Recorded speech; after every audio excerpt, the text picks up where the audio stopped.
You can see all of these white pines. And the cool thing about a white pine is you can count how old this guy is. Okay, so I come down here, and they put out a limb whorl every year, right? So if I go down to the bottom, 1, 2, 3, 4, 5, 6, 7. This little guy is 7 years old. And next to him, I got 1, 2, 3, 4. He's 4 years old. So white pines can be dated like that, especially when they're small and you can assess the limb whorls. Look at what we have here.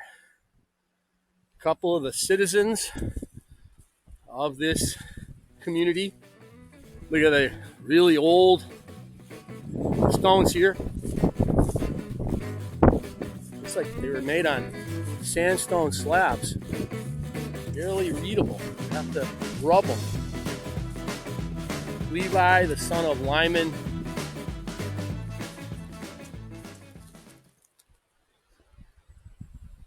Porter? Shepherd. Son of Lyman and Portia Shepherd. Died 15th of September, 15th of June, 1825. Aged 1 day. That'll make you think.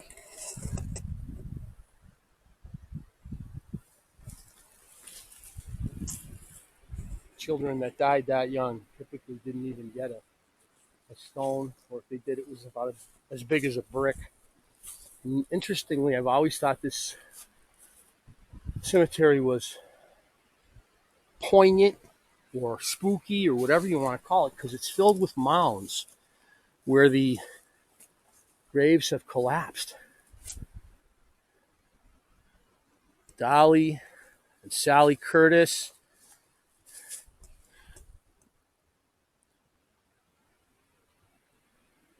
Sarah Henry. Days, daughter of James and Dolly Henry, died August 8th, 1832, aged 21 years old. And we're looking at, as I say, a lost cemetery. And it's lost to most people. There's no real access to this cemetery. And obviously there's not a lot of people taking care of it. Now there is somebody taking care of it a little bit the same way I do. Like when I come in here, I often drag down trees of it. That's why I brought my hatchet. Up here, and it's getting windy, so I hope you can hear okay, because the microphone has not got a wind blocker on it. Or in memory of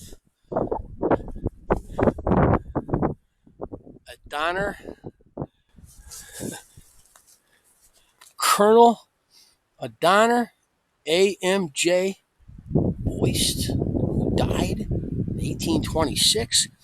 Betsy Boyce, daughter of Aeneas Boyce. Aeneas, the founder of Rome. She was only 8 months old. She died the year the merino sheep came to America, 1807. I think it was 1807. It might have been 1809. Here's the Babcocks, one of the founding families up here in Holland and Blandford and Otis, with beautiful stones. And then over here, there's a nice one. Who do we have here? George Shaw. So my favorite epitaph in this entire cemetery is on the frost line. All the stones from down here all the way up all mark the Frost family. And this is Matthias Frost's grave. And it says, memory of Matthias Frost, son of Mr. David and Esther Frost, who departed this life June 16th, 1815.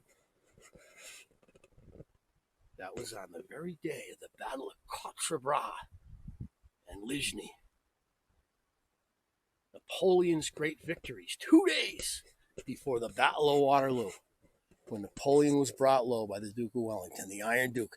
He died in the 17th year of his age. And the epitaph reads, "Behold and see as you pass by. As you are now, so once was I. As I am now, you soon will be. Prepare for death and follow me." And it's an epitaph that I remembered because I've come here many times, and it always would give me the shivers as a young guy. And you can see here's Dan Frost, who died on June 3rd, 1815, and he was 33. I don't know if there was a flu or the smallpox. I have no idea. There must have been something, though, because there's a bunch of them that passed in the same time. Here's another, April of 1815. And his epitaph, "Blessed are those who die in the Lord. They rest from their labors, and their works do follow them." So he was 33. Meanwhile, Salmon Frost, who died April 27th, in the 23rd year of his age, "Friends and physicians could not save this mortal body from the grave, nor could the grave confine it here when Christ commands it to appear."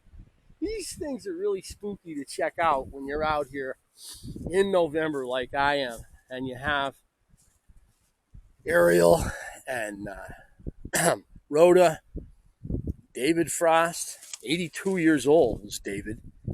That's a long life. You have one obelisk in here. Obelisks are found in our western New England and southern New England cemeteries in great numbers, but there's only one here. And it was a 19-year-old who passed, and I can barely read it. I don't even want to try because I can barely read it. There's some writing on it. Again, you practically need Fanny, the wife of, born in 1802 and died in 1861. So this is Civil War era.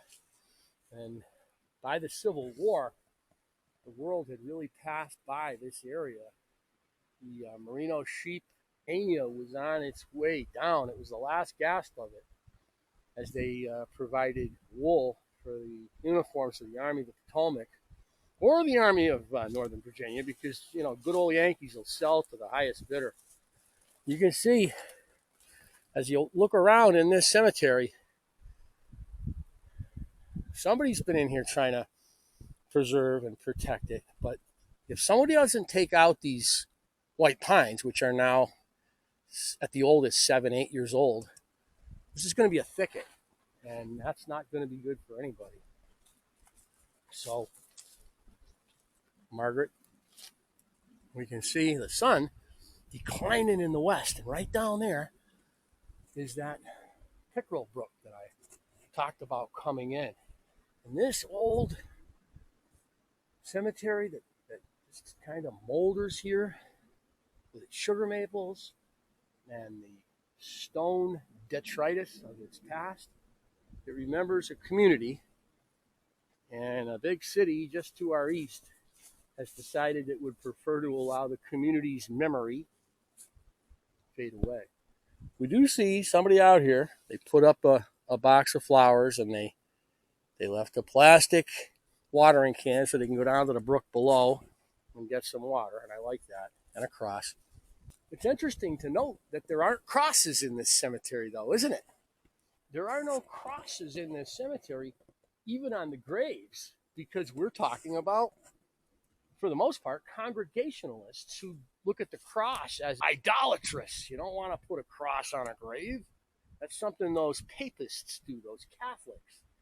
Being a Catholic myself, I don't understand what they're up in arms about, but I give them credit. They are consistent. You don't see crosses in early New England cemeteries, and if you haven't noticed that, now you do. So we did a little exploring today down this old dirt road, checking out that cemetery and a couple of the cellar holes, marking the dwellings of people that lived here long ago. It's my thing in November, when I'm hunting or just looking to get outside, to investigate the New England past in the old stone walls and cellar holes, and occasionally cemeteries that we have all over the Northeast. Now, people have asked me on my channel, how do I find them?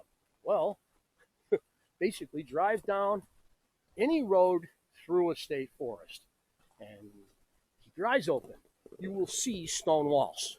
You will see sugar maples.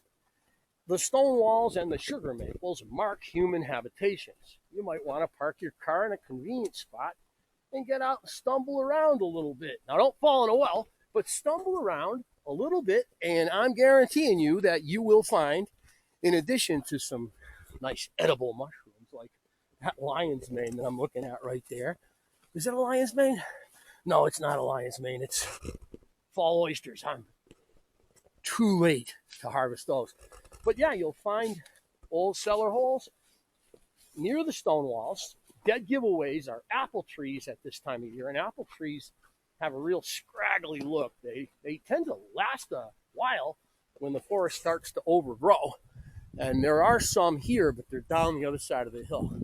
So keep your eyes open, and you'll find these really cool examples of New England's past that you'll be able to explore yourself. You don't need a guide. Although I got to tell you, there's some books you might get that'll make the experience a little more fun. Eric Sloan, who one of my subscribers told me about a year or so ago, has a really nice series of books about old New England farms. And although I was out exploring them before I met Eric Sloan's works, his works make it a lot more fun because you get more insight into what you're looking at. The stuff that I had encountered was in histories of all sorts. And hey, look at that. Deer tracks.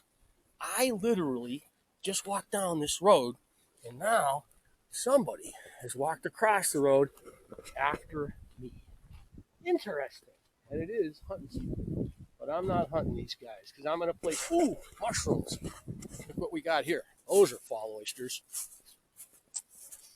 And these are definitely edible and tasty. Check them out. Oh, yeah. Maybe I harvest these and bring them home. Put the feed bag on. Notice how you can tell a fall oyster. See the gills underneath. Now, these are wet from the rain that we just had. They grow on hardwood, and they're soft, but a little spongy. Really good. I got to tell you, it's probably my favorite edible mushroom in terms of it tastes like meat. It's really good. So now I'm walking back up the road that we came down, and I hope you enjoy this little walk around this old abandoned village here.